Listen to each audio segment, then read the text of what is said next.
I'm actually talking with Caleb a couple months back, and he says, "Dad, I'm really glad that Jesus came on Christmas so we can get presents." I was like, "Is that why Jesus came?" He said, "Yep." He was full of himself. He was sure that what he was saying was right. And I didn't want to get into deep Christological conversations with him for a couple of reasons, but one of them was just because I somehow felt, I knew that in the essence of what he was saying, it was right on the mark. And Jesus came so you can receive.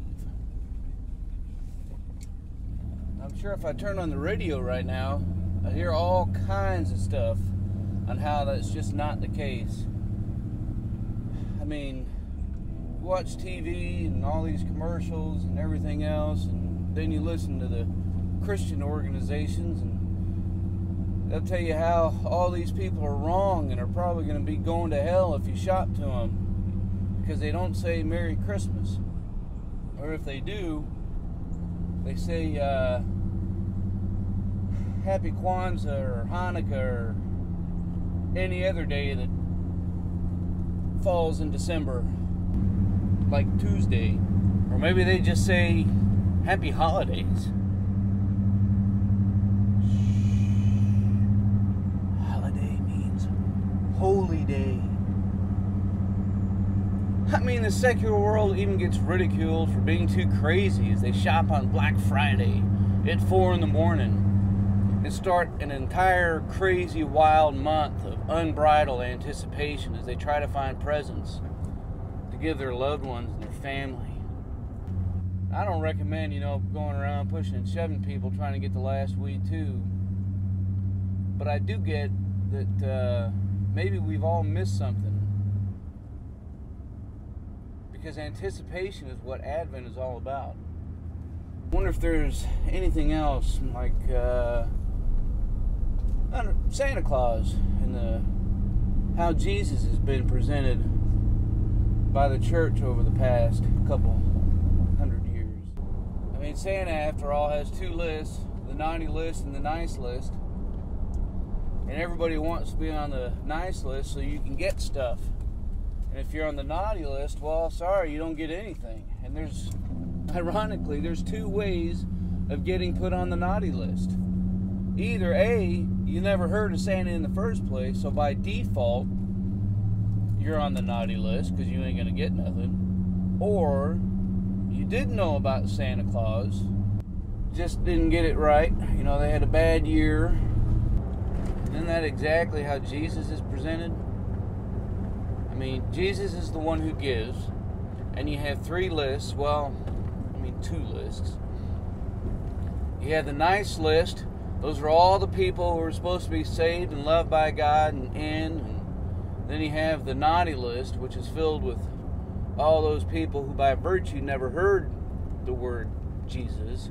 And those people who did know about Jesus, the name, the idea, the Bible and everything, and just somehow didn't get it all quite right. It's kind of ironic too, because parents seem to think that they know which list their kids are on, and their neighbors' kids, even their neighbors' kids. And Christians seem to think that they know who's saved and in and loved by God and who's not. It's ironic, of course, because neither list actually belongs to us. And if this is our point of reference, if this is where we frame our story, it seems that we're on some pretty shaky ground.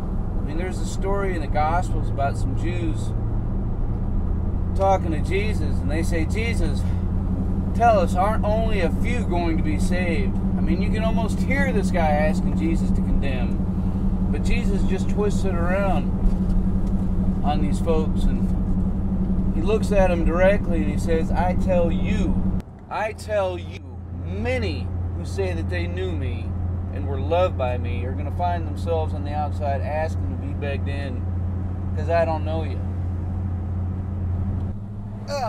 That's ouch. That's scary stuff. I mean, scary in that when we start taking things for granted, when we start thinking we know all the ins and the outs and the who's and the whys and the what-fors, it gets twisted around on us saying, you better watch it because you don't know nothing. You don't know jack. My wife says the best thing about Christmas is family. It's about giving and receiving. And she loves more than anything to watch someone open up a gift and seeing true joy. I think that's what Caleb was saying too. And I think that's what Jesus was saying as he walked them old dusty roads. It always gets muddled up in selfishness when we try to turn it around on us and think that we know what the hell's going on. But in this time, just find some peace in knowing that